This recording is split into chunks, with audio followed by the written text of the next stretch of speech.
bring in CNBC contributor Toney of Plexo Capital to discuss. Welcome back. It's good to see you again. Thanks for having me. It's a great day to be on the show. Yeah, I'll say. Biggest thing that's going to happen tomorrow is what?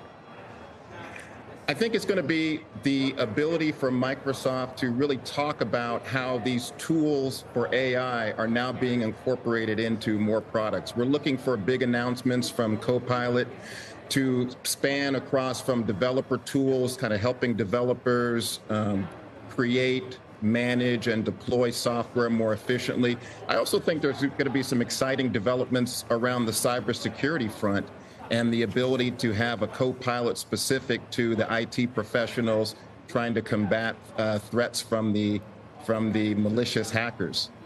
We could get a chip. I mean, I think we're expected to do that. But I mean, Microsoft is still going to be highly reliant on NVIDIA chips, which it currently buys. But can you make the argument that maybe not as much, or is that overstating it?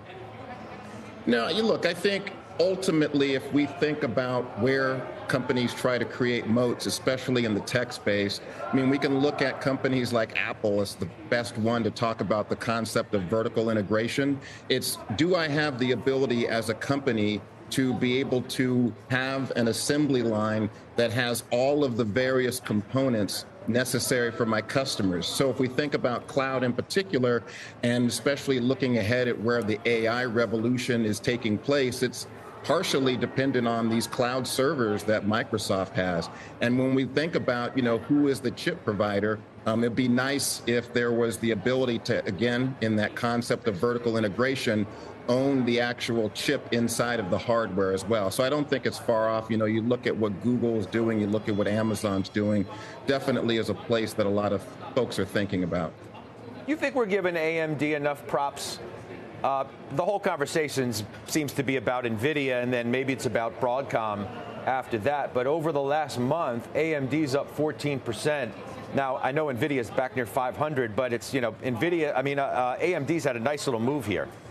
Yeah, it has. And look, they've done a good job at trying to compete with NVIDIA in this arms race for chips. AMD's new chip kind of raised the bar. And then I guess, NVIDIA stole a little bit of their thunder with the recent announcement of the NVIDIA chip. I do think if I were to take a step back and just think about, okay, who's actually buying these super high performance chips at the high end? It's a smaller set of customers.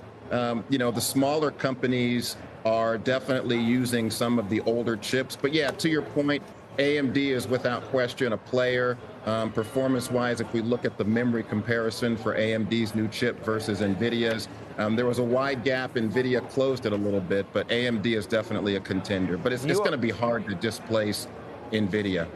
Forgive me for interrupting you there. You always give us a good sort of big picture view. I want to take you down, though, micro, if I may, to your world. Because we haven't really checked in about, private markets of late, what's happening from venture. Are we nearing the exit, so to speak? There was a crack in the door. A lot of companies that got out didn't do well post-IPO. How are we feeling now? Yeah, this is a really important concept to think about, which is the timeline that companies typically take to raise capital in the private markets, which is what your question refers to.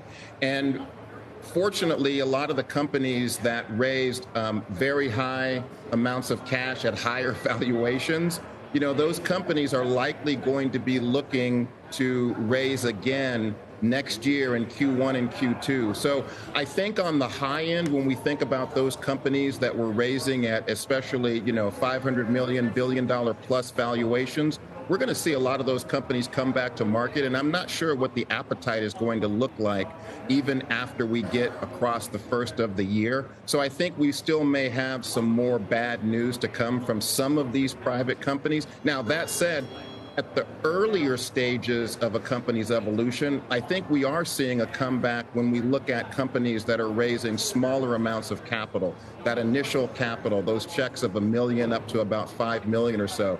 I think a lot of those companies are benefiting from a consolidation of talent, fewer companies out there competing for talent. And those companies are going to be able to have less pressure to be able to focus on producing the results necessary to raise. So I think we'll see a little bit of a separation bifurcation, so to say, between the large companies that raised millions of dollars in 2021, 22, valuations were high, relative to these companies that are newer to raising capital. I think those are the companies that we like to take a look at.